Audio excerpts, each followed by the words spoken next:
तो सातों सेट में पहले मैं खंड यह करता हूँ, जो long question answer type question है जिसमें 5 अंक मिलते हैं आपको एक क्वेश्चन का। तो इसमें इसको दीर्घ उत्तरीय प्रश्न कहते हैं। और खंड यह क्वेश्चन कहाँ से होते हैं, ये आपका 6, 7, 8 नंबर का जो क्वेश्चन होता है वो लॉन्ग क्वेश्चन में आता है। तो लॉन्ग क्वेश्चन में आपको ये 6, 7, 8 करीब जो है ये आपका लॉन्ग क्वेश्चन में आता है। तब लॉन्ग क्वेश्चन में एक 2 क्वेश्चन दिए रहते हैं जिसमें एक आपको करना रहता है, एक अथवा में दिया रहता है। एक क्या दिया रहता है, अथवा में दिया रहता है। 6, 7, 8, 9 4 क्वेश्चन रहते हैं लॉन्ग में, 6 नंबर, 7 नंबर, 8 नंबर और 9 नंबर। और 6 में भी 2 क्वेश्चन रहेगा जिसमें आपको करना एक रहेगा, एक अथवा में दिया रहेगा। तो इस प्रकार से कुल मिला के 6, 7, 8 और 9 नंबर को मिला के 8 क्वेश्चन आपको मिलेंगे लॉन्ग में, जिसमें आपको 4 करना रहेगा, 4 उसके विकल्प में रहेंगे, अथवा में रहेंगे। तो चलते हैं 6वें नंबर का क्वेश्चन पहले हम देखते हैं क्या था। तो वैद्युत द्विध्रुव की अक्षीय स्थिति के लिए वैद्युत क्षेत्र की तीव्रता का व्यंजक प्राप्त कीजिए। तो ये पहला क्वेश्चन है हमारा। तो देखिए ये हमको निकालना है, तीव्रता का व्यंजक निकालना है अक्षीय स्थिति में। तो देखिए क्या कर दिया मैंने, चित्र बना दिया। ये माइनस क्यों है, ये प्लस क्यों है। देखिए वैद्युत द्विध्रुव तभी जानता है जब विपरीत प्रकार के आवेश बहुत अल्प दूरी पर रखे होते हैं। तो मान लिया माइनस क्यों तथा प्लस क्यों कूलाम के 2 आवेश बहुत अल्प दूरी 2l पर रखे हैं, बहुत अल्प दूरी 2l पर रखे हैं। इनके मध्य बिंदु O से अक्षीय स्थिति में r मात्रक की दूरी पर कोई बिंदु P है जहां पे हमको वैद्युत क्षेत्र की तीव्रता का मान ज्ञात करना है। अब देखिए जब पूरी दूरी 2l है तो इसके आधे इधर कितना हो जाएगा, आधा इधर l हो जाएगा, आधा इधर l हो जाएगा। अब देखिए r भी है तो प्लस वाले केस में r में से l को घटा लेंगे और माइनस वाले केस में r में l को जोड़ लेंगे। देखिए तो यही मैंने जो लिखा है उसी को मैंने यहाँ पे बताया है कि मान लिया माइनस क्यू तथा प्लस क्यू कूलाम के 2 आवेश बहुत अल्प दूरी 2l पर रखे हैं। इनके मध्य बिंदु O से r मात्रक की दूरी पर कोई बिंदु P है जहां हमें वैद्युत क्षेत्र की तीव्रता का मान ज्ञात करना है। एकदम अच्छे समझाया जा रहा है, देखिए धीरे धीरे। तो पहले हम लोग किसके केस में निकालते हैं, प्लस क्यू के कारण, मतलब प्लस क्यू इस आवेश के कारण पहले हम लोग निकाल लेते हैं। तो प्लस क्यू के कारण क्या हो जाएगा, E1। प्लस क्यू के कारण हम वैद्युत क्षेत्र की तीव्रता को इधर E1 से दिखा रहे हैं। ये E1 है, ये E2 किसके लिए है, ये माइनस क्यू के कारण है। अब P जो पर्टिकुलर पॉइंट P है इस पर हम लोग E ले लेते हैं, इस पर हम लोग क्या ले लेते हैं, E ले लेते हैं।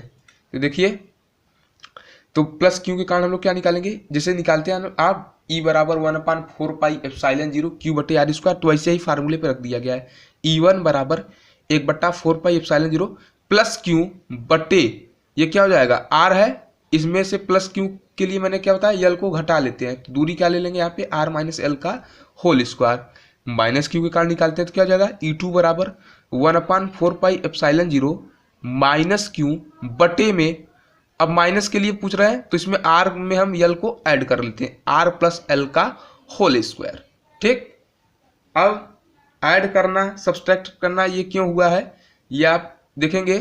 तो ये इधर है, ये इधर है, तो इधर वाली दूरी को क्या करते हैं, कोऑर्डिनेट में क्या करते हैं, इधर वाली दूरी कोऑर्डिनेट में इधर की दूरी को क्या करते हैं हम लोग, घटा लेते हैं।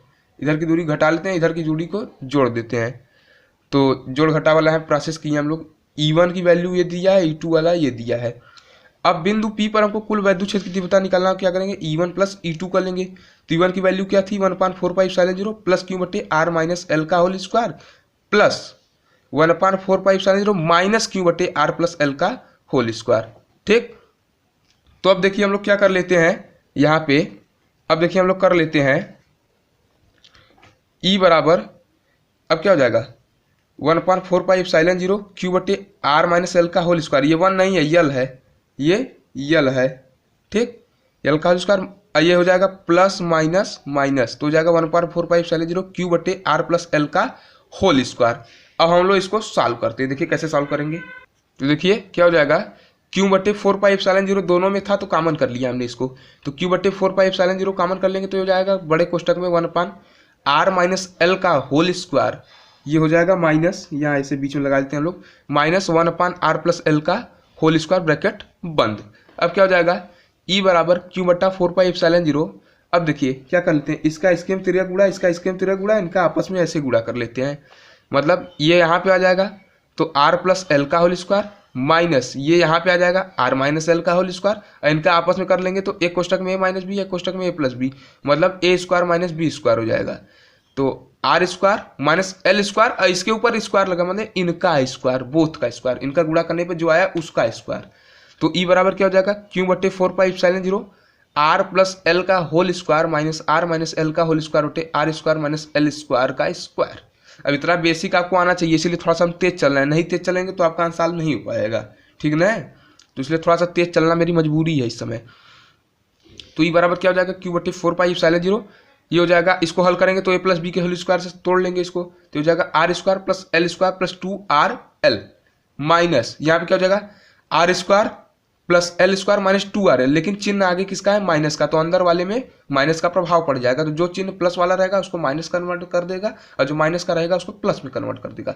तो आर स्क्वायर प्लस था तो उसको माइनस कन्वर्ट कर दिया तो minus R square, L square भी प्लस था तो उसको माइनस में कन्वर्ट कर देगा तो माइनस एल स्क्वायर, लेकिन माइनस 2r l था, लेकिन ये पहले ही माइनस है तो माइनस माइनस वाले को प्लस में कन्वर्ट कर देगा तो प्लस 2r l हो जाएगा, और नीचे तो एज इट इज रहेगा जो था। अब यहाँ पे प्लस माइनस कट गया, L square minus L square cut गया तो 2 दूना 4 हो गया 4l।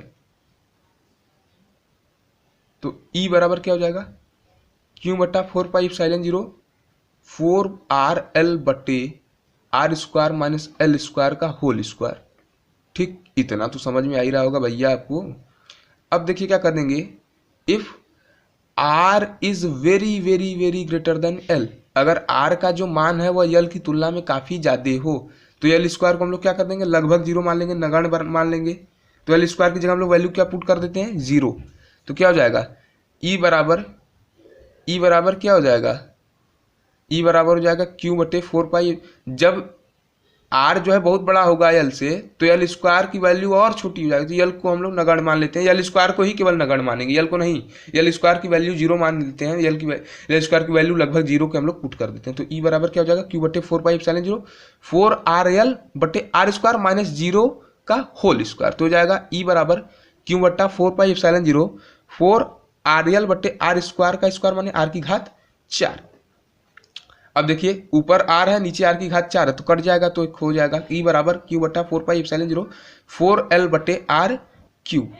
अब ई बराबर क्या हो जाएगा 1/4πε0 क्यू का मल्टीप्लाई कर लेते हैं अंदर, तो हो जाएगा 4ql बटे आर क्यूब। अब देखिए इसको हम लिखते हैं ई बराबर 1/4πε0, इसको लिखते हैं 2 इंटू 2ql बटे आर क्यूब, तो अभी मान में कोई अंतर नहीं पड़ा, 2 ना 4 आर क्यू 4 ql होगा, तो इसको हम 2ql को एक साथ लिखते हैं इंटू 2 का मल्टीप्लाई करके लिख लेते हैं, तो 2 इंटू 2ql बटे आर क्यूब। अब जानिए कि 2ql की वैल्यू क्या होती है, 2ql की वैल्यू होती है p, जिसको हम लोग कहते हैं वैद्युत द्विध्रुव आघूर्ण, 2ql बराबर होता है p, तो हम यहाँ पे क्या कर लेते हैं p रख देंगे, तो ई बराबर क्या हो जाएगा 1/4πε0 2 इंटू p, 2p हो गया अब बट्टे आर क्यू, ये आपका अक्षीय स्थिति में वैद्युत क्षेत्र की तीव्रता का व्यंजक आ गया। ठीक है, तो चलते हैं नेक्स्ट क्वेश्चन पे। तो देखिए जो नेक्स्ट क्वेश्चन है वो अथवा वाला क्वेश्चन है, करा है गॉस के प्रमेय का कथन लिखिए। तो कथन क्या होता है गॉस के प्रमेय का, ये जानिए कि किसी बंद पृष्ठ से गुजरने वाला कुल वैद्युत फ्लक्स उस पर उपस्थित आवेश का 1/ε0 गुना होता है। इस प्रमेय को गॉस का प्रमेय कहते हैं। मान लीजिए कोई फ्लक्स है किसी बंद पृष्ठ से, देखिए फ्लक्स जब भी गुजरेगा किसी बंद पृष्ठ से लिए होगा और यह बंद पृष्ठ कहलाता है गॉसियन पृष्ठ। तो गॉसियन पृष्ठ से गुजरने वाला जो वैद्युत फ्लक्स है उस पर आवेश उपस्थित आवेश जो क्यू है उसका 1/ε0 गुना होता है। ये प्रमेय गॉस का प्रमेय कहलाता है, इसने गॉस को दिया, गॉस ने यही प्रमेय दिया था। देखिए अगर आवेश क्यू है तो क्यू का 1/ε0 गुना करेंगे तो q/ε0 गुना हो जाएगा, q/ε0 आ जाएगा, यही फाई की वैल्यू है, यही है गॉस का प्रमेय, फाई ई बराबर q/ε0। यह सब तो आपको पहले से ही पता है, इसलिए थोड़ा सा तेज चल रहे हैं। देखिए क्वेश्चन क्या दिया है, ये अथवा वाला क्वेश्चन था छठवां के, देखिए गए ना 5 नंबर का, या तो वो करिए या तो ये करिए, दोनों ही आसान है, अच्छे इलेक्ट्रोस्टैटिक से ही दोनों टॉपिक हैं। तो 2 × 10⁻⁴ कूलाम के एक बिंदु आवेश के कारण उससे 18 मीटर की दूरी पर वायु में वैद्युत विभव ज्ञात करिए। अब देखिए हम क्या करते हैं, क्यू की वैल्यू दिया है 2 × 10⁻⁴ कूलाम, दूरी कितना दिया है 18 मीटर, v की वैल्यू पूछ रहा है, तो सूत्र हम बताते हैं, कैलकुलेशन आपको करना है, कैलकुलेशन करके हमको कमेंट बॉक्स में कमेंट करके बताइएगा। v बराबर क्या हो जाएगा 1/4πε0 q/r फार्मूला होता है, वैल्यू भी मैं कहो तो रख देता हूँ, 1/4πε0 की वैल्यू होती है 9 × 10 की घात 9, क्यू की वैल्यू होती है 2 × 10 की घात -4 और आर की वैल्यू होती है 18। चलो तो कैलकुलेशन भी मैं कर ही देता हूँ, लालच आ गई कैलकुलेशन करने का। 9 दूना 18 हो जाएगा और नीचे 18 ही है तो ये कैंसिल, 10 की घात, ये कैलकुलेशन करें 9 में से 4 गया 5, तो 10 की घात 5 वोल्ट आ गया। ठीक, अगला क्वेश्चन चलते हैं, सॉल्व करते हैं। देखिए तो ये क्वेश्चन क्या कर रहा है, अन्योन्य प्रेरण गुणांक को परिभाषित करिए और इसके नीचे एक न्यूमेरिकल भी दिया है। 1000 फेरों वाली एक कुंडली में 2.5 एम्पीयर की धारा प्रवाहित करने पर कुंडली से बद्ध चुंबकीय फ्लक्स इतने वेबर है, तो कुंडली का प्रेरकत्व ज्ञात करिए। चलिए तो इसको भी लगा लेते हैं मजे से, एकदम जबरदस्त मूड में आके। देखिए पहले अन्योन्य प्रेरण होता क्या, हम लोग इसको परिभाषित करते हैं। अन्योन्य प्रेरण हेडिंग डालिए, क्या होता है इसको परिभाषित करते हैं। केवल समझिए, कॉपी पेन लेके न्यूमेरिकल के लिए बैठे रहिए और थ्योरी को जितना मैं अच्छे समझा रहा हूँ उसको डीप में समझते जाइए, एकदम बढ़िया से काम हो जाएगा। देखिए ये सब अंसाल के क्वेश्चन है, 5 नंबर के क्वेश्चन है, बेहतरीन। देखिए ऐसे ही होते हैं, बहुत आसान होते हैं यार, चिंता मत लो, सब हो जाएगा। फिजिक्स और केमिस्ट्री में टेंशन मत लिया करो, मेहनत करोगे हो जाएगा। अन्योन्य प्रेरण, तो अन्योन्य प्रेरण क्या होता है, अन्य धन अन्य, मतलब कोई काम करेंगे तो दूसरे को कष्ट होगा, यही है अन्योन्य। मतलब जब दो कुंडली परस्पर क्या करते हैं, पास में रखते हैं, तो कुंडली एक के कुंडली मान लो पहले के फ्लक्स में परिवर्तन करोगे तो धारा किस में बहने लगेगी, दूसरे में, प्रेरित धारा दूसरे में बहने लगी। लेकिन जब दूसरे वाले के फ्लक्स में परिवर्तन करते हैं तो पहले वाले में प्रेरित धारा बहने लगेगी, तो इस घटना को कहते हैं अन्योन्य प्रेरण। तो देखते हैं, समझते हैं एक बार। जब दो कुंडली परस्पर समीप में रखी रहती है, समीप माने पास में रखी है, और जब एक कुंडली के फ्लक्स में परिवर्तन करते हैं तो दूसरे कुंडली में प्रेरित धारा बहने लगे, और जब दूसरे कुंडली के फ्लक्स में परिवर्तन किया जाता है तो पहले कुंडली में प्रेरित धारा बहने लगे, तो इस घटना को अन्योन्य प्रेरण कहते हैं। मतलब पहले वाले में फ्लक्स में परिवर्तन हो रहा है तो धारा किस में बह रही है, दूसरे में, और जब दूसरे में परिवर्तन हो रहा है तो धारा किस में बह रही है, पहले में। इसको कहते हैं अन्योन्य प्रेरण। इसको क्या कहते हैं, अन्योन्य प्रेरण। अब आता है अन्योन्य प्रेरण गुणांक। अन्योन्य प्रेरण गुणांक, अन्योन्य प्रेरण गुणांक होता क्या है, इसको हम लोग जान लेते हैं। देखिए ये है यम, अन्योन्य प्रेरण गुणांक को हमेशा यम से दिखाते हैं, और यम की वैल्यू होती है -e डेल्टा आई बटे डेल्टा टी। अब जब भी आई बटे टी हो जाए, क्यू बटे टी हो जाए, माने परिवर्तन हो रहा है समय के साथ, विथ रिस्पेक्ट टू टाइम, किसी भी चीज में परिवर्तन हो रहा है विथ रिस्पेक्ट टू टाइम, तो यहाँ पे धारा में परिवर्तन हो रहा है समय के साथ, मतलब धारा परिवर्तन की दर जिसको आप लोग बोल सकते हैं। तो डेल्टा आई बटे डेल्टा टी को हम लोग कर देते हैं धारा परिवर्तन। तो देखिए जब धारा परिवर्तन, इसकी वैल्यू हम लोग क्या करते हैं, 1 कर देते हैं। मान लो इसको एकांक कर देते हैं, डेल्टा आई बटे डेल्टा टी की वैल्यू हम लोग क्या कर देते हैं, 1 कर देते हैं, मतलब धारा परिवर्तन को एकांक मान लेते हैं। देखो तो यम की वैल्यू क्या हो जाएगी, जब एकांक मान लेंगे तो यम की वैल्यू -e के इक्वल हो जाएगी। तो देखो इसको परिभाषा हम लोग यहीं से निकाल लेंगे सूत्र वैसे, कि यदि धारा परिवर्तन की दर को एकांक कर दिया जाए तो विद्युत वाहक बल के गणितीय मान को, माइनस साइन नहीं लेंगे, केवल न्यूमेरिकल वैल्यू, उसके न्यूमेरिकल वैल्यू को ही अन्योन्य प्रेरण गुणांक कहते हैं। मतलब जब धारा परिवर्तन की दर को हम लोग क्या कर देते हैं, एकांक कर देते हैं, 1 कर देते हैं, तो जो विद्युत वाहक बल का गणितीय मान है उसको ही हम लोग क्या कहते हैं, अन्योन्य प्रेरण गुणांक। इसको किससे प्रदर्शित करते हैं, कैपिटल एम से प्रदर्शित करते हैं। इसका मात्रक क्या होता है, हेनरी होता है, और बीमा क्या होती है, ml² t की पावर -2 a की पावर -2, चाहे तो आप लोग निकाल सकते हैं, ये इसकी बीमा है। ठीक है, चलते हैं अगले क्वेश्चन पे। तो इस पे एक क्वेश्चन भी दिया था, क्वेश्चन को भी हम लोग सॉल्व करते हैं। फेरों की संख्या दिया था 1000, फ्लक्स दिया था आपका फाई की वैल्यू 1.4 × 10 की घात -4 वेबर, और करंट की वैल्यू 2.5 एम्पियर दिया था। हमको प्रेरकत्व तो निकालना था, प्रेरकत्व मानी यल, यल को कहते हैं स्वप्रेरण, स्वप्रेरण गुणांक, यल से दिखाते हैं। देखिए 2 प्रकार का प्रेरण होता है, एक स्वप्रेरण एक अन्योन्य प्रेरण। स्वप्रेरण गुणांक को यल से दिखाते हैं, अन्योन्य प्रेरण गुणांक को यम से दिखाते हैं। तो प्रेरकत्व तो कह दिया मैंने, स्वप्रेरण की बात हो रही है, अन्योन्य प्रेरण को नाम से लेके बुलाता है। प्रेरकत्व और स्वप्रेरण गुणांक में आप कंफ्यूज हो सकते हैं, तो एक ही चीजें हैं। तो एल की वैल्यू हमको निकालनी थी, फार्मूला होता है एन फाई बराबर एल आई, ये फार्मूला होता है। तो एल की वैल्यू निकालनी, तो आई को हम लोग क्या कर देते हैं, बट्टे में डाल देते हैं।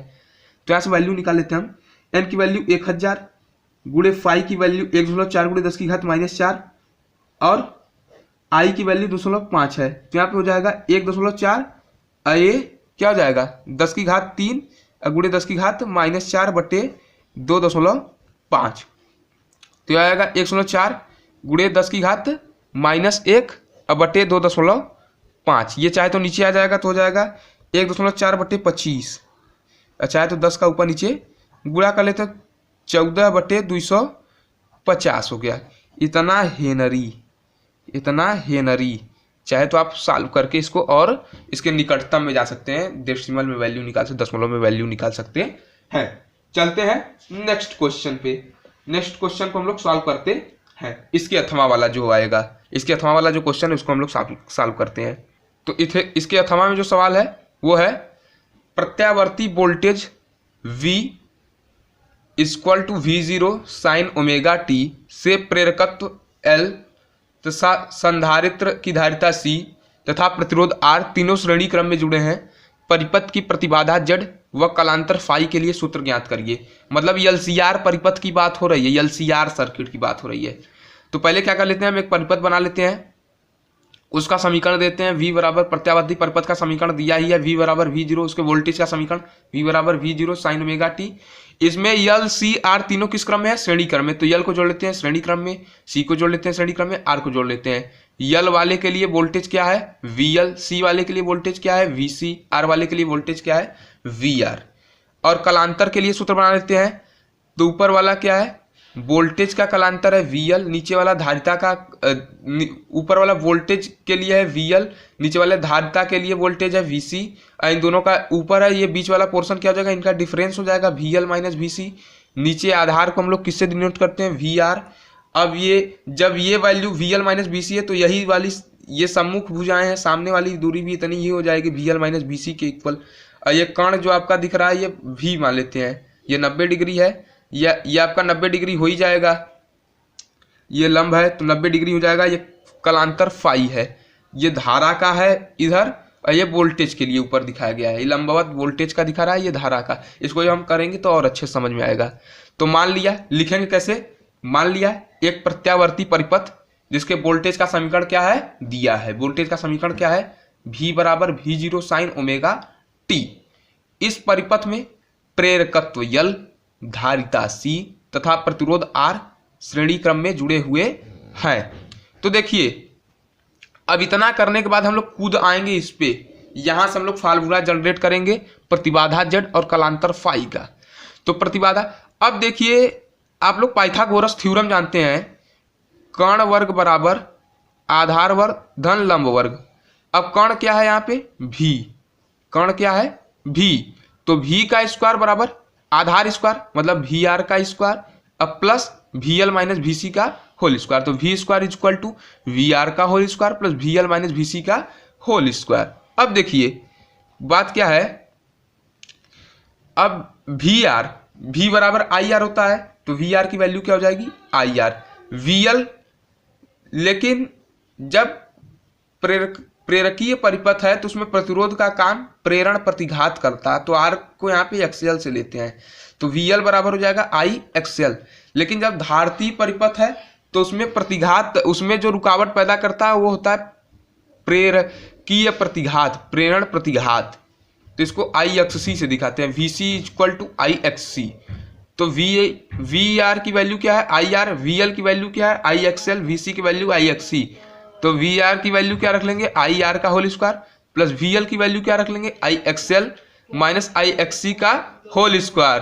तो देखो V square is equal to क्या हो जाएगा I square R square plus इसमें से I कॉमन कर लेंगे, लेकिन इसका स्क्वायर है तो I स्क्वायर कॉमन के रूप में बाहर आएगा। तो I स्क्वायर कॉमन कर लेंगे तो हो जाएगा XL माइनस XC का होल स्क्वायर। अब देखिए क्या करते हैं हम, तो देखिए क्या हो जाएगा V square is equal to, अब I स्क्वायर इसमें भी है इसमें भी है, मतलब ओवरऑल में से कॉमन कर लेंगे तो I स्क्वायर कॉमन हो जाएगा। तो क्या हो जाएगा I स्क्वायर कॉमन कर लेंगे तो R square plus XL minus XC का होल स्क्वायर, ये कॉमन हो गया। अब देखते हैं आगे क्या करते हैं हम, जो I स्क्वायर था उसको हमने बटे में डाल दिया तो V स्क्वायर बटे I स्क्वायर, या इसको हम लिख सकते हैं V बटे I का होल स्क्वायर, मतलब V स्क्वायर बटे I स्क्वायर, मतलब वही है V बटे I का होल स्क्वायर लिख देते हैं हम लोग। तो V बटे I का whole square is equal to बराबर किस साइड में क्या था R square plus XL minus XC का स्क्वायर। अब देखिए V बटे I की जो वैल्यू है वो Z है, जिसको हम लोग प्रतिबाधा बोलते हैं, प्रतिबाधा। तो ये हो जाए Z तो V बटे आई क्या होता है, प्रत्यावर्ती परिपथ V बटे आई होता है R। वो कब होता है, जब करंट इलेक्ट्रिसिटी पढ़ते हैं, धारा विद्युत धारा में भी होता है।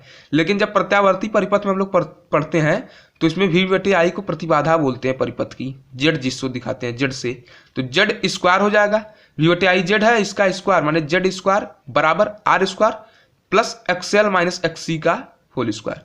अब जेड बराबर क्या हो जाएगा, अंडर रूट में R square plus XL minus XC का होल स्क्वायर।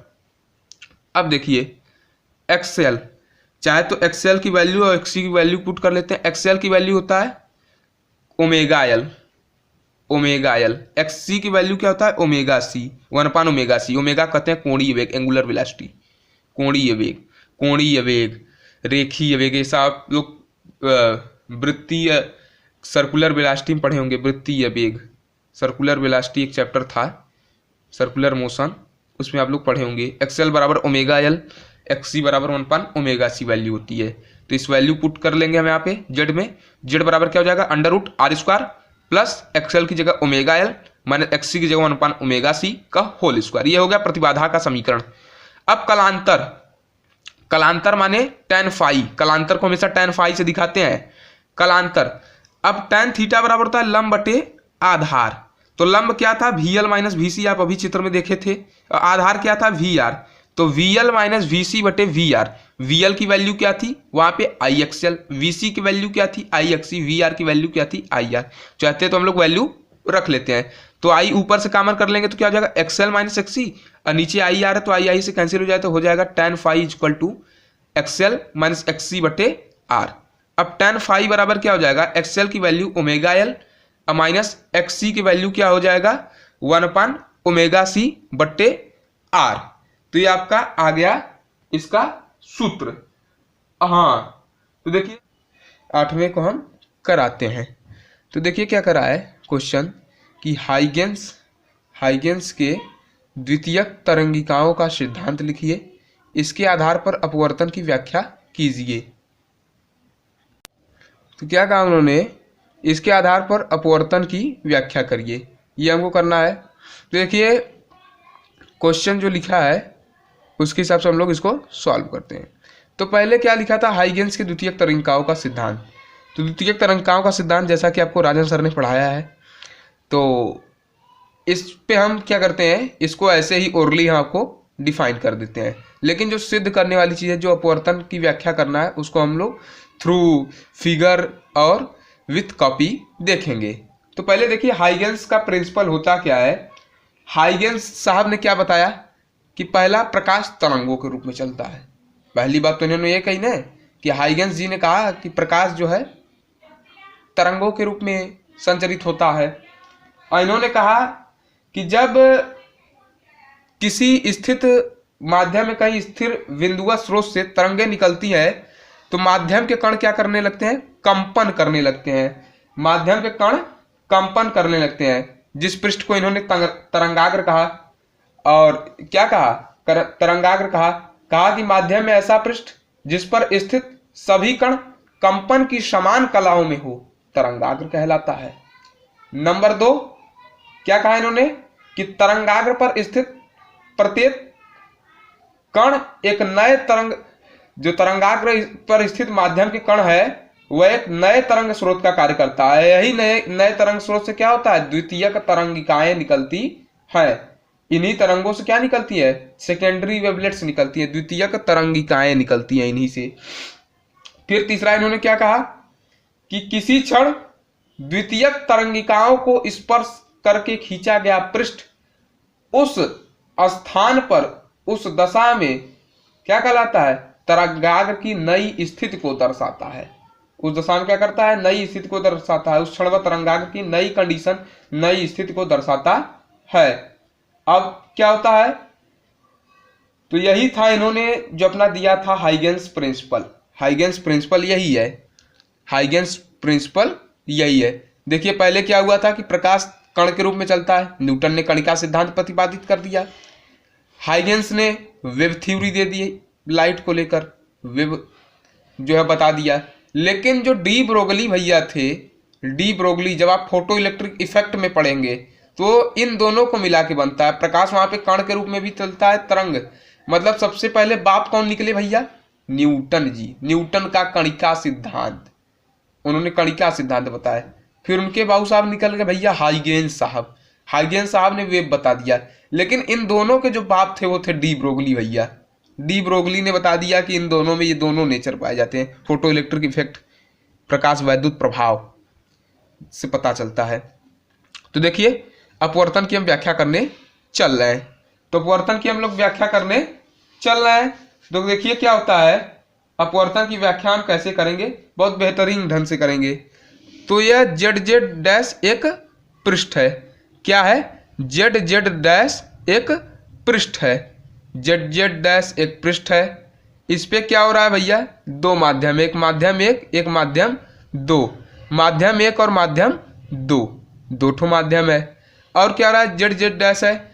इस पे दो तरंगे आ रही हैं। एक ये तरंग है, ये क्या है? अपवर्तित। ये क्या है? ये क्या है? इस पे आ रहा है आपतित तरंग है, ये आपतित है और इधर से अपवर्तित हो रहा है। इस पे इंसिडेंट हो रहा है और इससे क्या हो रहा है? रिफ्लेक्ट हो रहा है, रिफ्रैक्ट हो रहा है। मतलब इस पे गिर रहा है और इधर से दूर जा रहा है। तो ये क्या है? आपतित तरंग जिसको कह सकते हैं हम, और इसको अपवर्तित तरंग कह सकते हैं। तो जेड जेड डैश एक पृष्ठ है जिस पर दो तरंगे दो विभिन्न एक माध्यम से आ रही हैं, माध्यम एक से माध्यम दो में आ रही हैं, माध्यम एक से माध्यम दो में आ रही हैं। अब क्या है? ये पहले माध्यम को हम लोग 1 कह लेते हैं, दूसरे माध्यम को 2 कह लेते हैं। पहले माध्यम का वेग v1 है, दूसरे माध्यम का वेग v2 है। तो पहले माध्यम को हम लोग क्या कह लेते हैं? v1 पहले माध्यम में वेग क्या है? v1 है, दूसरे माध्यम में वेग v2 है मेरा।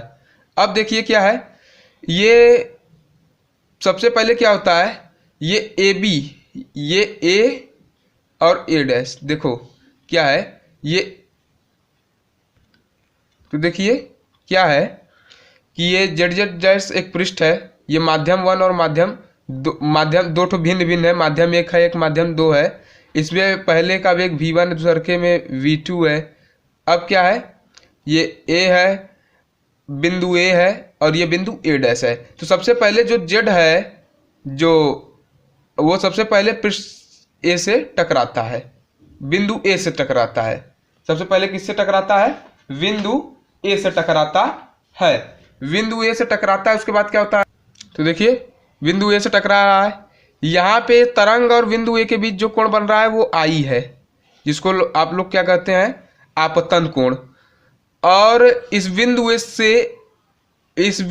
से इस एक लाइन खींच दी गई है B, ये B लाइन एक खींच दी गई है, एक ये खींच दिया गया है। फिर इस बिंदु B से एक बिंदु B से इस पॉइंट को मिला दिया गया है जिसका नाम A डैश रख दिया गया है। इस A डैश पे एक लंब डाला गया है। इस A डैश और इस तरंग के बीच जो कोण बन रहा है उसको अपवर्तन कोण कह दिया गया है।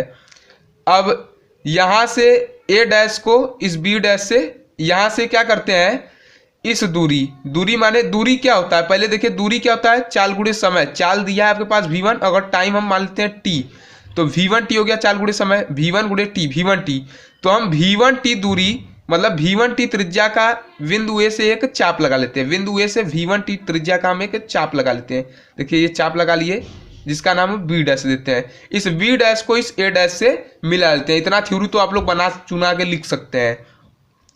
तो आप केवल चित्रों में मेरे भावनाओं की ध्यान दीजिए कि मैं कैसे एक्सप्लेन कर रहा हूँ। देखिए दूरी माने क्या?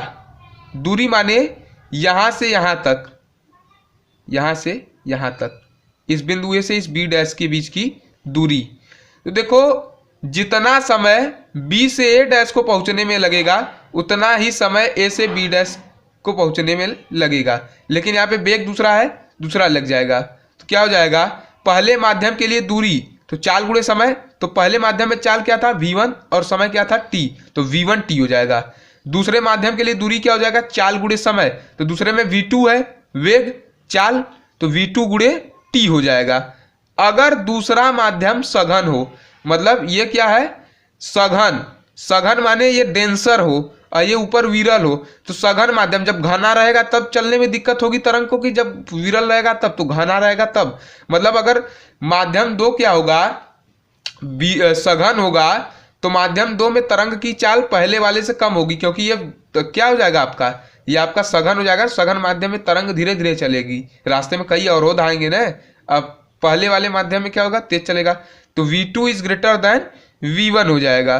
तो क्या हो जाएगा आपका साइन आई, साइन थीटा बराबर क्या होता है, साइन आई। पहले आई के लिए हम लोग बात करते हैं, साइन आई। साइन आई माने ये इस चीज में बात करेंगे हम लोग, इस चीज पे, ये जिस पे कोण बना है, माने ये क्या हो जाएगा आपका, ये बेस हो जाएगा। और ये ऐसे जो BA' है ये लंब हो जाएगा, ये कर्ण हो जाएगा, ये पोर्शन। देखो ध्यान से, साइन आई बराबर क्या होता है, लंब बटे कर्ण। तो लंब यहाँ पे क्या बताया गया था आपको, लंब क्या है, जिसपे ये चिन्ह 90 अंश बना है ना, ये BA' क्या है, लंब। और कर्ण क्या है, A'। और ये क्या है, AB, ये आपका आधार है जिसपे बना है कोण, ये आधार है, क्या है, आधार। तो लंब बटे कर्ण, लंब क्या था, BA' अब बटे A'। अब लंब, लंब माने दूरी, BA' की दूरी क्या बताया था आपको, V1T। दूरी क्या बताया था, V1T।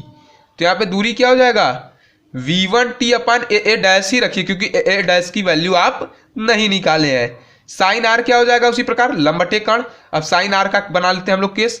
साइन आर कहाँ से हो जाएगा, यहां से, मतलब क्या हो जाएगा, ये लंब हो जाएगा, ये लंब हो जाएगा, ये आपका क्या हो जाएगा, आधार हो जाएगा, ये आधार हो जाएगा, ये कर्ण हो जाएगा। ये तो सीधे सीधे समकोण त्रिभुज दिख रहा, ये लंब है, ये आधार है, और ये कर्ण है।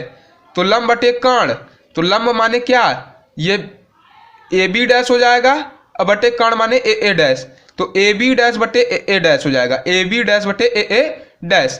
अब इसकी AB' की वैल्यू अभी क्या निकाले थे आप, मतलब जितना समय इधर जाएगा V1T, उसी हिसाब से यहाँ पे V2T हो जाएगा। तो यहाँ वैल्यू क्या हो जाएगी, V2T। तो V2T की वैल्यू, V2T हम लोग यहाँ पे दूरी रखते हैं, तो V2T अपन A'। अब देखिए भैया, स्नेल का नियम क्या था अपवर्तन का, साइन आई बटे साइन आर, साइन आई बटे साइन आर। तो साइन आई की वैल्यू क्या है, V1T अपॉन A', और कुल के बटे V2T अपॉन A' से रगड़ दिया, मतलब काट दिया, सहित कर दिया। तो क्या हो जाएगा, V1T बटे V2T, T से उड़ गया, मतलब V1 बटे V2। यही तो था स्नेल का नियम। स्नेल का नियम एक ये भी था, आप लोग रट के आए होंगे, केवल साइन आई बटे साइन आर बराबर n ना, वो भी होता है, ये भी होता है। साइन आई बटे साइन आर मतलब पहले माध्यम में जो वेग का अनुपात है, दूसरे माध्यम में वेग का अनुपात है, वो फिक्स होता है, कांस्टेंट होता है। मतलब साइन आई बटे साइन आर बराबर क्या है, कांस्टेंट। अब देखिए एक चीज यहाँ पे देखिए, एक चीज देखिए, ये आपतित किरण है, आपतित किरण है, और इधर से क्या हो रहा है, अपवर्तित हो रहा है। आपतित किरण यहाँ पे हो रहा है, इस बिंदु पे, और अपवर्तित भी इसी बिंदु से हो रहा है, और अभिलंब भी इसी बिंदु से है। तो क्या देख रहे हैं, आपतित किरण, अपवर्तित किरण तथा अभिलंब तीनों एक ही तल पे, तीनों एक ही पॉइंट पे है। तो ये नियम क्या होता है, स्नेल का उसका अपवर्तन का प्रथम नियम है। तो ये क्या है, अपवर्तन का प्रथम नियम। और यहां से ये वैल्यू आपको दे देता है दूसरा नियम। तो पहला और दूसरा नियम इसमें मिल गया, तो इसका मतलब अपवर्तन प्रूफ हो गया। देखते हैं आगे क्या होता है। आपतित किरण तथा अपवर्तित किरण तथा आपतन बिंदु पर अभिलंब तीनों एक ही तल में है, ये तो प्रथम नियम है।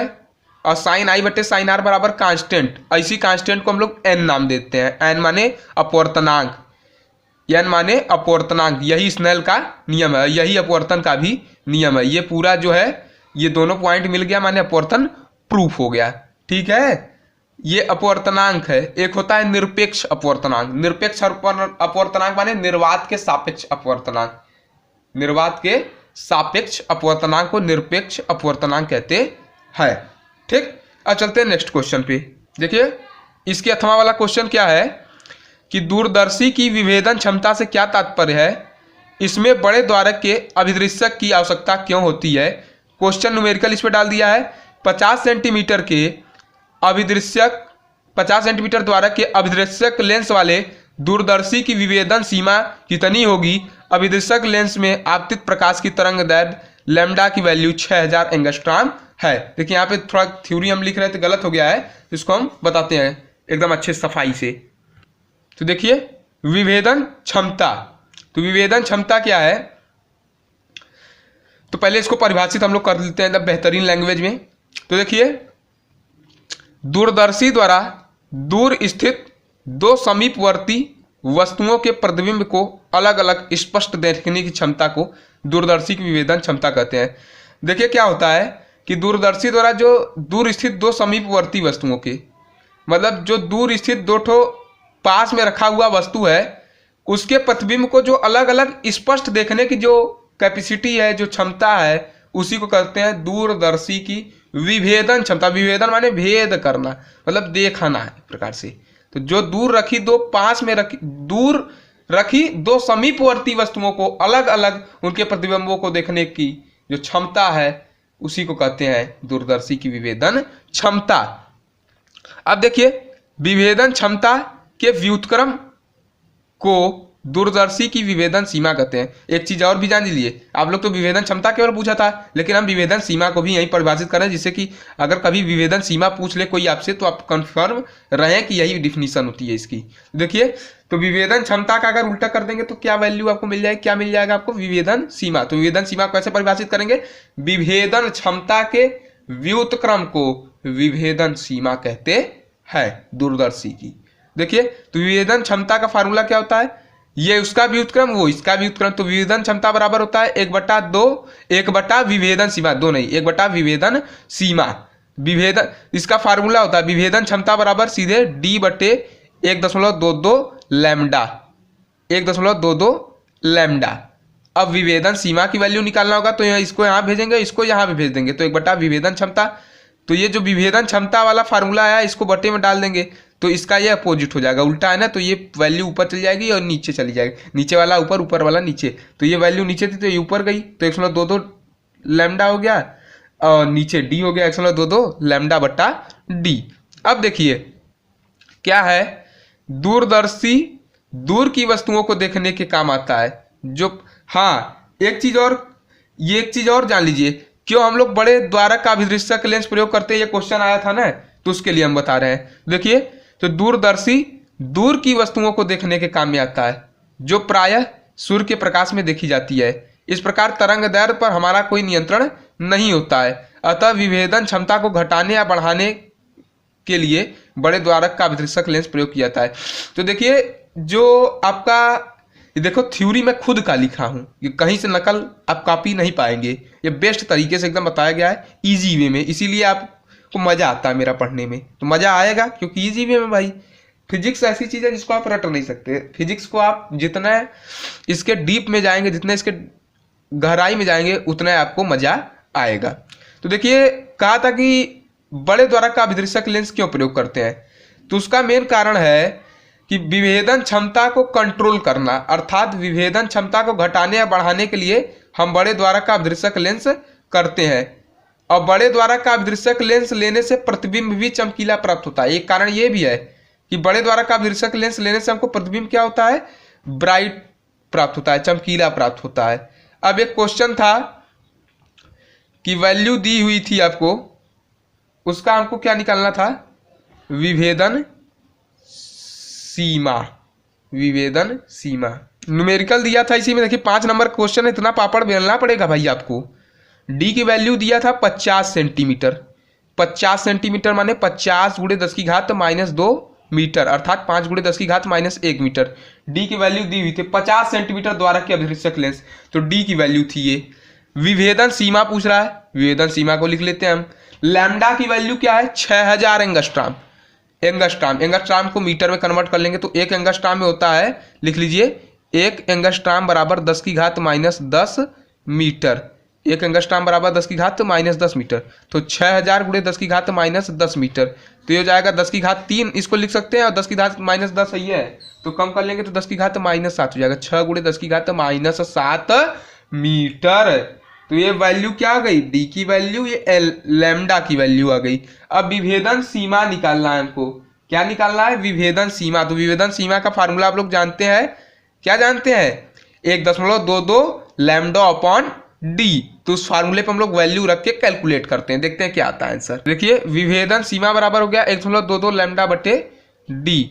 1.22 लैम्डा की वैल्यू क्या हो गई, 6 × 10⁻7 मीटर, अब बट्टे डी, डी की वैल्यू क्या थी 5 गुणे 10 की घात माइनस 1 मीटर, 5 गुणे 10 की घात 1 इतना हो गया। तो इसका गुणा करेंगे 6 दूनी 12, 6 दूनी 12 1 13, 6 कम 6 1 7 बट्टे 5 अगुड़े ये ऊपर जाएगा तो क्या हो जाएगा +1, 10 की घात -7 है, ये है तो 10 की घात -7 गुणे 10 की घात +1, तो इसको हो जाएगा 7.32 बटे 5 गुणे 10 की घात -6।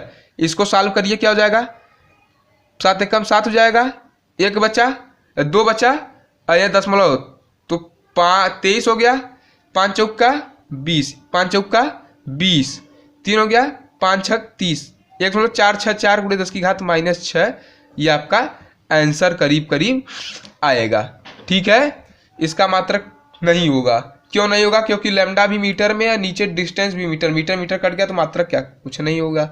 ठीक है, तो ये समझ में आ गया होगा।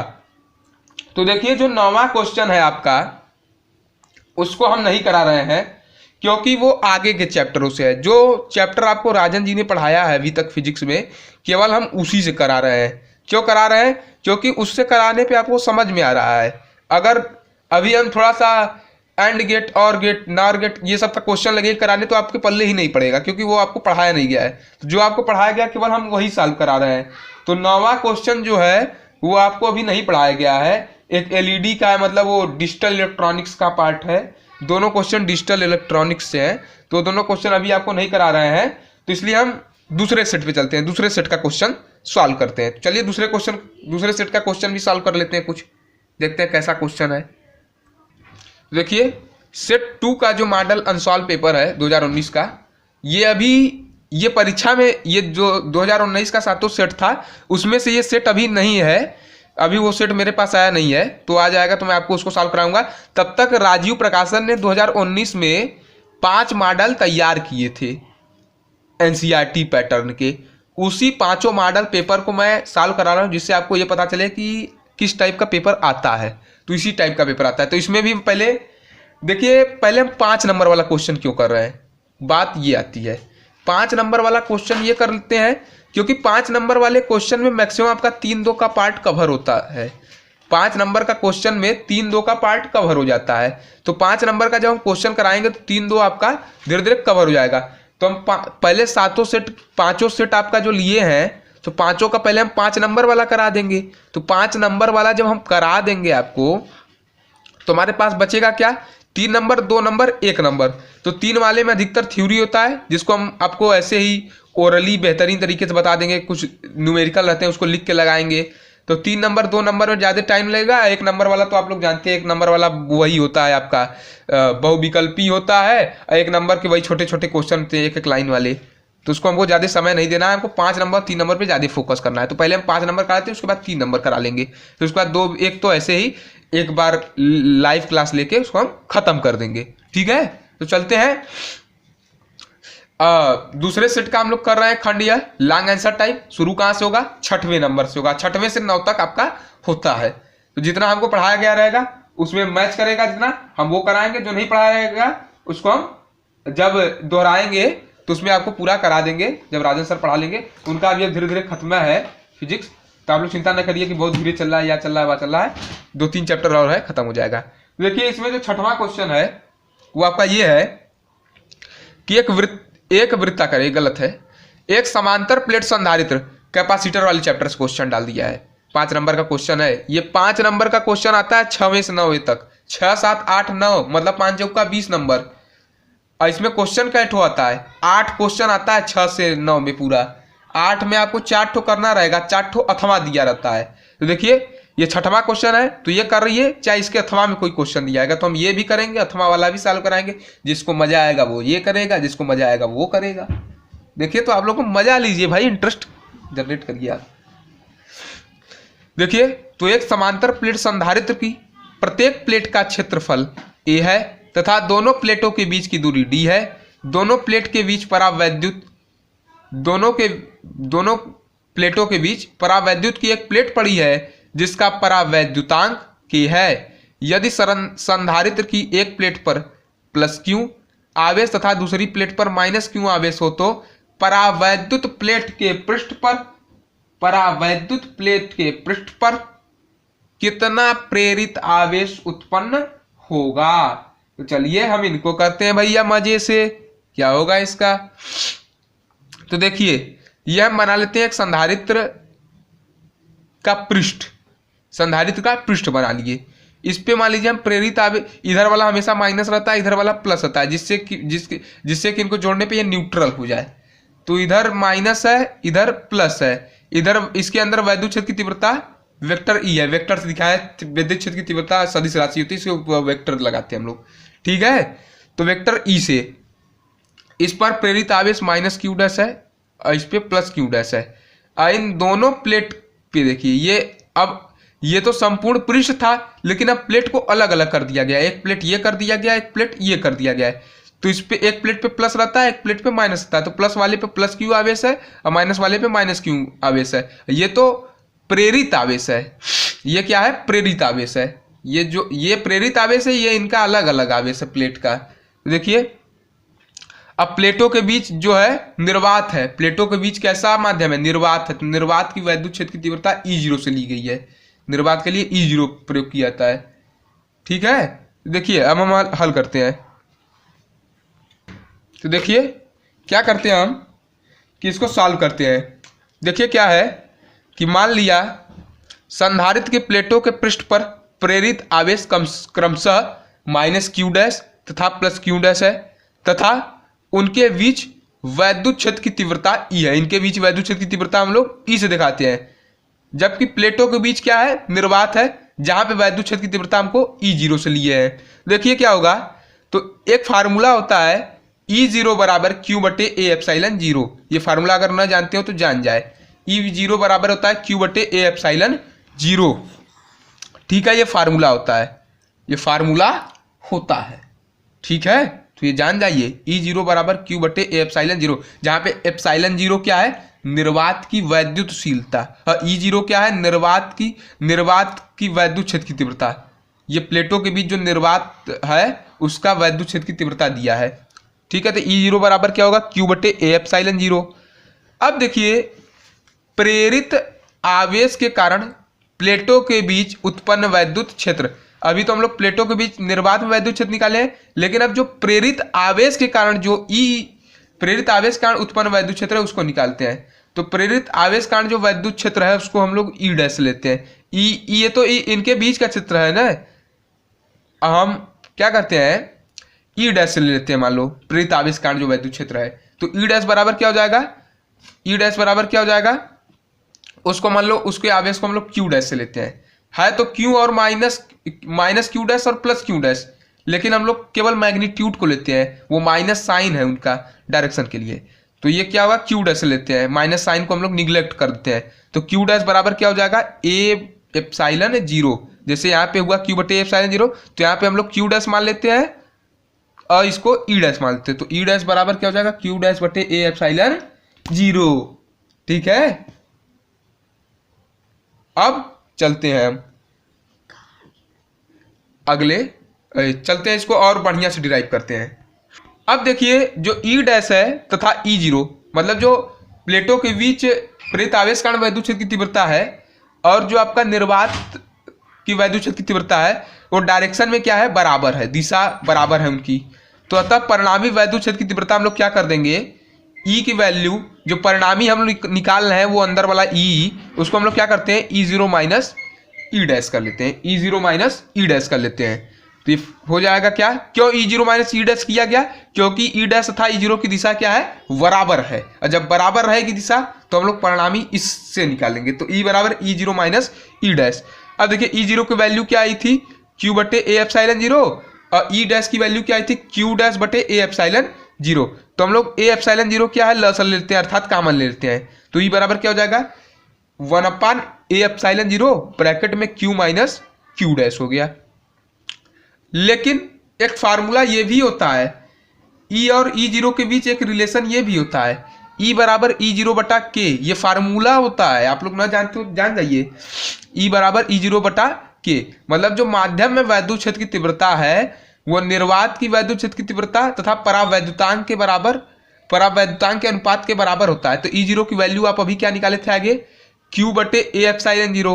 अब के की वैल्यू, के तो के ही रहेगा, कांस्टेंट है, पर आप वैद्युतांक डाइलेक्ट्रिक कांस्टेंट है तो के को बटे में डालते हैं, तो क्या हो जाएगा क्यू बटे ए एप्सिलॉन जीरो अब बटे के, तो हो जाएगा क्यू बराबर, ये के क्या हो जाएगा इसमें मल्टीप्लाई हो जाएगा, क्यू बराबर के ए एप्सिलॉन जीरो। ठीक है, ये ई की वैल्यू आ गई, ये किसकी वैल्यू आ गई, ई की। तो ये ई की जो वैल्यू है हम यहाँ पे पुट कर देते हैं, जो अभी हम लोग निकाले हैं फार्मूला, तो यहाँ पे पुट कर देंगे ई की वैल्यू, तो क्यू बटे के एप्सिलॉन जीरो बराबर हो जाएगा 1/a एप्सिलॉन जीरो। ये वैल्यू एज इट इज, केवल ई की वैल्यू ये जो थी हम यहाँ पे पुट कर दिए हैं, तो क्यू बटे के एप्सिलॉन जीरो बराबर 1/a एप्सिलॉन जीरो ब्रैकेट में क्यू माइनस क्यू डैश। अब ए एप्सिलॉन जीरो से ये एप्सिलॉन जीरो कट गया, तो क्या हो जाएगा क्यू बटे के equal to Q minus Q dash. अब क्या हो जाएगा क्यू माइनस क्यू डैश। अब देखिए भैया, इस क्यू डैश को हम इधर फेंक देते हैं, अर्थात ट्रांसफर कर, फेंक देने का मतलब ये रस्सी उस्सी से नहीं फेंकना भैया, आप लोग तो आ जाते हैं मूड में तुरंत। ये माइनस क्यू को इधर फेंक देंगे और इसको इधर लेते आएंगे, तो क्यू डैश इधर आएगा तो माइनस से प्लस हो जाएगा, और ये इधर से उधर जाएगा तो प्लस से माइनस हो जाएगा। तो क्यू डैश बराबर क्या हो जाएगा क्यू माइनस क्यू बटे के। क्यू डैश क्यू यहाँ से कॉमन कर लेंगे तो क्या हो जाएगा 1 माइनस 1 बाई के, क्यू क्यू दोनों में है इसलिए क्यू को हम लोग कॉमन करते, तो हो जाएगा क्यू यहाँ पे हो जाएगा 1 और ये हो जाएगा 1 में के। तो क्यू डैश की वैल्यू क्या हो जाएगी, क्यू ब्रैकेट में 1 माइनस 1 के। देखिए तो प्रेरित आवेश है, तो प्रेरित आवेश दो होगा, एक प्लस माइनस क्यू वाला होगा, माइनस क्यू डैश वाला, एक प्लस क्यू डैश वाला। तो प्लस क्यू डैश की वैल्यू आ गई, लेकिन माइनस क्यू डैश की क्या करेंगे, क्यू डैश की वैल्यू के आगे माइनस लगा देंगे, तो क्यू डैश की वैल्यू ये थी, इसके आगे माइनस लगा दिए, तो ये दोनों मेरा प्रेरित आवेश आ गया। यही प्रेरित आवेश की वैल्यू पूछ रही थी, बहुत बेहतरीन क्वेश्चन था, लगाएंगे तो बड़ा मजा आएगा। चलते हैं नेक्स्ट इसके अथवा वाले क्वेश्चन को करते हैं। तो देखिए जो लास्ट वाला क्वेश्चन है आपका ये है कि वृत्ताकार धारावाही कुंडली के केंद्र पर उत्पन्न चुंबकीय क्षेत्र के लिए सूत्र स्थापित करिए। धारावाही कुंडली कहिए चाहे लूप कहिए, मतलब एक, इसीलिए मैं जानबूझ के यहाँ पे लूप लिखा कि आप लोग कंफ्यूज हों, इसीलिए आपको चैतन्य किया कि परीक्षा में लूप कहेगा तो कहोगे सर पढ़ाए नहीं थे, कुंडली पढ़ाए थे। ऐसे ही एक बार बोर्ड परीक्षा में मोल अंश की जगह मोल भिन्न आ गया, बच्चे पगला गए तुरंत, अरे सर तो मोल भिन्न पढ़ाए, मोल अंश पढ़ाए थे, ये तो मोल भिन्न आ गया। ऐसे ही आएगा, मोल अंश चाहे मोलर प्रभाज सब एक ही मतलब है, मोल भिन्न, मोल अंश, मोलर प्रभाज। आप लोग के अंदर पेशेंस नहीं ना, आप लोग को तुरंत पगलाहट चढ़ जाएगी, अरे ये तो आया ही नहीं था, ये तो पढ़ाया ही नहीं गया, चलो सर के पास डंडा किया जाए फट से। अब तो यही आपका है आदत, तो इसीलिए कुंडली और लूप करिए यहाँ पे पहले, तो समझ रहे हैं ना, तो इसीलिए मैं लूप लिखा। तो आप लोग मोल भिन्न, मोलर अंश, मोल प्रभाज, ये सब पे थोड़ा ध्यान दिया करिए भाई, ये सब केमिस्ट्री चीजें हैं, मैं भी केमिस्ट्री पढ़ा हूँ इसीलिए कर रहा हूँ ना। तो देखिए क्या होता है, वृत्ताकार धारावाही लूप के केंद्र पर चुंबकीय क्षेत्र, देखिए इसका फिगर मैंने बता दिया, फिगर थोड़ा मेरा चौपट बनता है क्योंकि मैं कलाकार नहीं हूँ, इसलिए थोड़ा सा आप केवल ध्यान दीजिए न्यूमेरिकल पोर्शन पे। तो क्या होगा, ये आपका केंद्र है जिसको हम लोग मान लेते हैं O, एक वृत्ताकार लूप है, कुंडली है, इसका केंद्र O है, इसकी त्रिज्या जो वृत्त की त्रिज्या है वृत्ताकार लूप की वो A लेते हैं, इसके अल्पांश की लंबाई dl है, धारा इसमें I एम्पियर की प्रवाहित हो रही है। तो पहले हम लोग चुंबकीय क्षेत्र जो निकालेंगे वो पहले अल्पांश का निकालेंगे, अल्पांश के हिसाब से हम लोग टोटल जितना पार्ट रहेगा सबको ऐड कर लेंगे, सम कर लेंगे सबका। तो ठीक है, चाप दिया जाए इनको, बम आ जाए ये तुरंत गुड़ में।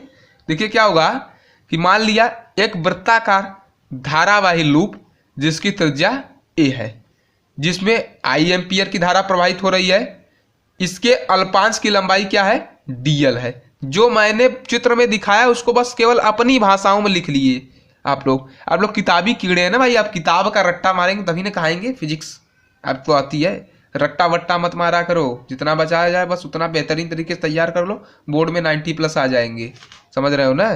तो अब आओ बायो सेवर्ट का नियम। बायो सेवर्ट का नियम किसके लिए होता था, अल्पांश की लंबाई के लिए होता था, लेकिन यहाँ पे हम लोग क्या लिए, अल्पांश ही लिए। तो अल्पांश जब जब पूछा जाएगा लगेगा सवाल में तब तब बायो सेवर्ट आएंगे भैया। तो बायो सेवर्ट का नियम किसके लिए होता था, अल्पांश की लंबाई।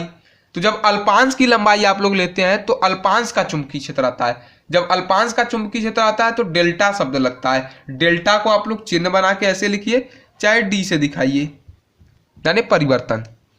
तो बायो सेवर्ट के नियमानुसार क्या करेंगे, चुंबकीय क्षेत्र की तीव्रता, तो डीवी बराबर क्या हो जाएगा, डेल्टा बी वहां पे लिखते थे, डेल्टा बी बराबर म्यू 0 तो देखो क्या लिखते थे वहां पे हम लोग, डेल्टा बी बराबर म्यू 0/4 पाई आई डेल्टा एल साइन थीटा बटे आर स्क्वायर। डेल्टा एल है लेकिन हम लोग यहाँ पे क्या लिखेंगे, डी से लिख लेते हैं, डी लिए हैं तो डी ही लिख लेते हैं, डी। इसीलिए मैं कह रहा हूँ ना, आप लोग डेल्टा लिखेंगे, लिखता हूँ डी लिख दिया तो आप लोग कंफ्यूज। इसीलिए मैं आपको सारी परीक्षा के दौरान जितनी भी आप लोग गलती करते हैं उससे मैं आपको अवगत करा रहा हूँ, आपको परिचय करा रहा हूँ कि आप लोग गलती ना करें। गलती करके आएंगे तो फिर झूठा चिल्लाएंगे कि सर मेरा 90 नहीं आया। 90 नहीं आने के कारण यही अंडमंड किए है वहां पे आप। क्या है देखिए क्या होगा, तो dB बराबर क्या हो जाएगा, डेल्टा की जगह डी लिख लेते हैं, तो dV is equal to mu 0/4 pi into I, del की जगह हम लोग फिर डी लगा लेते हैं, DL साइन थीटा बटे आर स्क्वायर, तो वही लिखे हैं dB is equal to mu 0/4 pi I DL sine theta बटे आर स्क्वायर। आर स्क्वायर यहाँ पे ना लिख के हम लोग ए स्क्वायर लिखेंगे, पहले मैं भी आर स्क्वायर लिख दिया था लेकिन बाद में मैंने देखा कि त्रिज्या ए है तो ए स्क्वायर लिखो भाई। त्रिज्या जो रहेगा वही यहाँ पे वैल्यू डालेंगे, एक्स रहेगा एक्स स्क्वायर, आर रहेगा आर स्क्वायर, ए रहेगा ए स्क्वायर, पी रहेगा पी स्क्वायर, जो रहेगी त्रिज्या वही डालेंगे, ठीक है। तो स्क्वायर। अब देखिए भाई साहब ये कैसा है भैया, 90 अंश बना रहा है, 90 अंश बना रहा है, तो थीटा की वैल्यू लंबवत है 90 अंश, 90 अंश, तो dB बराबर क्या हो जाएगा, थीटा की वैल्यू 90 डिग्री, ये 90 डिग्री इक्वेशन में फार्मूले में पुट करने पर, वैल्यू रखने पर, dB बराबर mu 0/4 pi I DL sign 90 बटे ए स्क्वायर। अब देखिए dB बराबर क्या हो जाएगा, mu 0/4 pi I DL sign 90 अंश का मान कितना होता है 1, तो आई DL गुणे 1 बटे ए स्क्वायर, तो ये dB की वैल्यू आ गई। ये फार्मूला नहीं है, ये तो केवल अल्पांश के लिए आया है, इसीलिए मैं इसको पैक किया हूं कि भाग ना पावे। ये अल्पांश के लिए आया लेकिन मुझे तो पूरे कुंडली का निकलना है, तो कुंडली के जब एक सूक्ष्म खंड का निकल आया ना, जैसे आप एक कलम का मूल्य 5 रुपया है तो 10 कलम का 50 का लेते हैं ना गुणा करके, तो ऐसे ही अगर एक सूक्ष्म खंड का आ गया ना तो पूरे खंड का इसका सम करके छोटे छोटे पार्ट में, तो सभी का सम करके योग करके हम लोग निकालते हैं। सम माने समेशन माने सिग्मा। अब सिग्मा समांतर माध्य में नहीं पहुंचना है आपको, आप लोग समांतर माध्य भी कक्षा 10 में पढ़े होंगे सिग्मा फिग्मा लेके, तो वहाँ पे नहीं जाना है, यहाँ पे फिजिक्स की बात हो रही है। चलते हैं हम लोग चुंबकीय क्षेत्र निकालते हैं पूरे कुंडली के लिए, अभी तो हम अल्पांश का निकाले, पूरे कुंडली की बात करते हैं। देखो जो कुल चुंबकीय क्षेत्र है उसको हम लोग क्या करते हैं, बी से लिखते हैं, और बी क्या होगा, समेशन ऑफ डेल्टा बी, मतलब सभी जो आपके अल्पांश के लंबाई आए हैं, अल्पांश की विभिन्न लंबाइयों का योग, क्योंकि पूरे कुंडली का निकालना तो जेट हो रहेगा, अल्पांश का योग करेंगे, तो इसलिए समेशन सिग्मा का चिन्ह लगा दिया, सिग्मा डीबी माने सम माने योग, तो बी बराबर समेशन डीबी सिग्मा डीबी, तो सिग्मा डीबी की वैल्यू वहां पे क्या आई थी, म्यू 0/4 पाई आई DL बटे ए स्क्वायर। अब देखिए भैया यहाँ पे म्यू 0/4 पाई कांस्टेंट है, आई धारा दिया ही रहेगा, त्रिज्या आपका दिया ही रहेगा, ये DL खाली परिवर्तनशील है, डेल्टा लगा इसके आगे ना, तो यही परिवर्तनशील है, इसी में चेंज होगा, तो इसी का योग करते हैं हम लोग। क्या करते हैं, इन चीजों को कांस्टेंट वाले को बाहर निकाल के समेशन केवल इसी के आगे लगा, सिग्मा इसी के आगे लगाते हैं, तो बी बराबर क्या हो जाएगा, म्यू 0/4 पाई आई अपॉन ए स्क्वायर सिग्मा DL, ठीक, सिग्मा DL। अब देखिए भैया सिग्मा DL, अब जो DL है वो किस पे है, वृत्त की परिधि पे है, वृत्त की परिधि पे है, यहाँ पे DL था ना वृत्त की परिधि पे, तो और जो DL है वो पूरे केस पे होंगे, कोई यहाँ DL होगा, कोई यहाँ DL होगा, कोई यहाँ DL होगा, मतलब ये जो पूरा DL है वो वृत्त की परिधि पे आएगा, किस पे आएगा, वृत्त की परिधि पे। और एक वृत्त की परिधि का पूरा चक्कर, एक वृत्त की परिधि का मान क्या होता है, 2 पाई ए, वृत्त की परिधि क्या होती है 2 पाई आर, लेकिन यहाँ पे 2 पाई ए क्यों लिखा गया है, क्योंकि त्रिज्या यहाँ पे आप लोग ए लिए हैं, तो यहाँ पर क्या हो जाएगा, समेशन DL वो 2 पाई ए हो जाएगा, वृत्ताकार लूप की संपूर्ण लंबाई संपूर्ण चक्कर, तो 2 पाई ए, तो समेशन DL की वैल्यू हम लोग क्या लगते हैं 2 पाई ए, तो यहाँ पे वैल्यू हम लोग लिख लेंगे म्यू 0/4 पाई आई अपॉन ए स्क्वायर इंटू 2 पाई ए, तो 2 पाई ये 4 पाई के रगड़ दिया, काट दिया, 2 दूना 4 हो गया, ए से 1 कट गया तो 1 बचा, तो हो जाएगा म्यू 0 आई बटे 2a, ये आपकी वैल्यू आ गई बी की। अब यदि कुंडली में फेरों की संख्या क्या हो, n हो। यदि कुंडली में फेरों की संख्या n हो तो चुंबकीय क्षेत्र क्या हो जाएगा, n का मल्टीप्लाई मार दो भाई, तो v बराबर क्या हो जाएगा, μ0 ni/2a। तो यही आपका आ गया। कितने इजी वे में बताया गया। आप लोग झूठा DL CL देख के बस अरे सर डर लग रहा है, जिसे एकदम खा जाएगा तुमको, ऐसा थोड़ी ना है भाई। Physics is much more easy और मच मोर हार्ड। ये बहुत ज़्यादा कठिन है, बहुत ज़्यादा आसान है। जो जिसको देखिए, पढ़ने का एक नज़रिया होता है, देखने का एक नज़रिया, पढ़ने का जो जैसे पढ़ेगा उसको वैसा ही लगेगा। कठिन समझोगे कठिन लगेगा। ऐसे ही आप लोग समाकलन, मैथ में इसको इंटीग्रल कहते हैं। इंटीग्रल देख के आप लोग समझते हैं बड़ा कठिन है, अरे इसके में कुछ दमे नहीं है। अवकलन का उल्टा होता है समाकलन और का, यही तो है। तो आप लोग अवकलन आ गए, कैलकुलस से डरा मत करिए यार, 44 नंबर आएगा इंटर में। न तोड़ दो इसको, फट से आ जाएगा, फट से एकदम। सूरज सर तो ऐसे ही जबरदस्त पढ़ाते हैं इसको, समझ रहे हैं ना। तो ये हो गया। तो जिसको वीडियो अच्छा लगता हो लाइक करे, कमेंट बॉक्स में कमेंट करके जरूर बताए। देखो जब मैं इतने मन से पढ़ाता हूँ, लंबा वीडियो बनाता हूँ ना, तो जब लाइक नहीं मिलता, लाइक में आप लोग कंजूसी करते तो मन तो बड़ा गुस्सा आ जाता है उस समय। लेकिन क्या करें भाई, बच्चे न हैं, कंजूसी तो करवा करेंगे, समझ रहे हो ना। तो वीडियो लाइक करिए, कमेंट बॉक्स में कमेंट करके जरूर बताइए, और चैनल को जो सब्सक्राइब ना किया हो सब्सक्राइब कर ले।